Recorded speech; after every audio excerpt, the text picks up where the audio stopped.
Hey there, in this video I'm going to show you how you can reset your Whirlpool dishwasher, and there are two ways how you can do it. The first thing that you can try to do is unplug it for about 1 to 5 minutes, and then if you can get to the cord, what you want to do is just turn it off in the electric circuit breaker. So this is the first thing to try, and the second thing that you can try, if you can turn it on.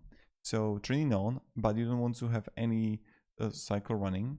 Then what you want to do is pretty simply, you just want to press heat to dry, then you want to press normal, and then you want to press again heat to dry, and then again normal.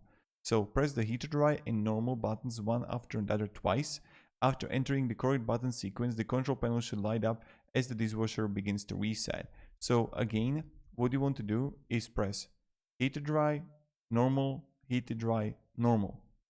And then what will happen is that it should start doing the reset. So that's pretty much it and how it works. Thank you very much for watching, and have a great day, and goodbye.